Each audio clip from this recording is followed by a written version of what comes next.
Just a couple of quick reminders before we get started. As Advent is approaching, we have some wonderful children's things coming up on December 17th from 3:30 to 5. We have our children's Christmas party, which will take place in the gym. That is a full community event.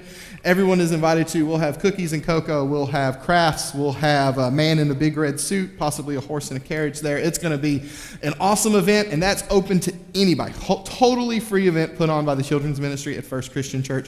And then on December 24th, during our second service, or our 11 a.m. service on Christmas Eve, the children will be presenting their nativity scene.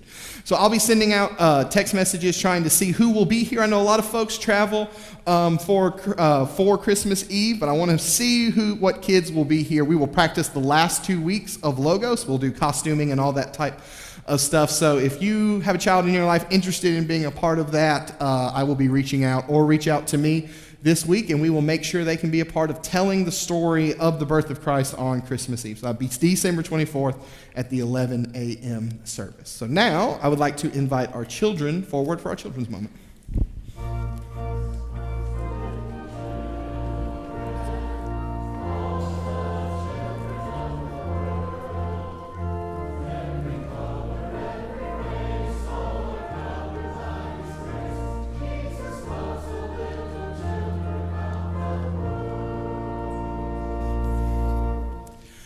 I'm going to ask you a question.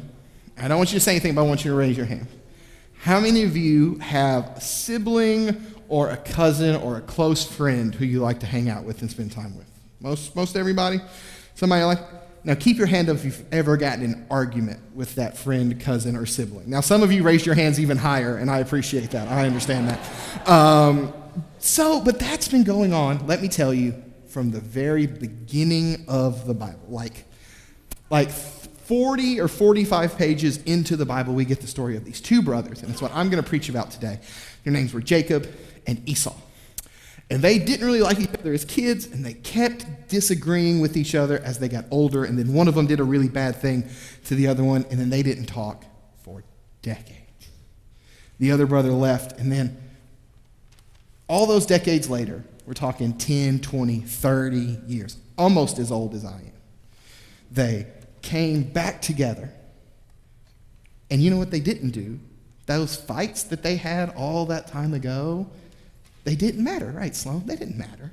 They were so happy to be with each other. And that's a good reminder that even from the very beginning, the people you're close to, you're not always going to get along with. Sometimes you're going to have little fights. But you know what happens when you get in a little fight with a friend of yours? What happens? Eventually, some time passes, and it doesn't seem like such a big deal anymore, right? You make up with that friend, or maybe you haven't yet. But there's a lot of time to do that. God reminds us that when we have a problem with someone, when we have a little silly fight or a disagreement, even with someone as close as a sibling or a cousin or a friend, God's always wanting us to come back together and move past that. Think we can do that? Think we can maybe forgive some people who maybe did something wrong to us? Listen, that's a really hard thing. I'm going to tell you a secret. Not even adults are very good at it. I'm not very good at it. So if you guys can figure out how to do that, you're going to be ahead of even me, and then one day you'll be up here doing children's sermons. It's pretty exciting, right? Can you guys pray with me and we go to Worship and Wonder?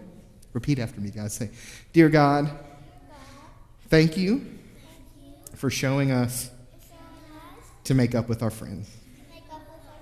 Amen. Let's go to Worship and Wonder.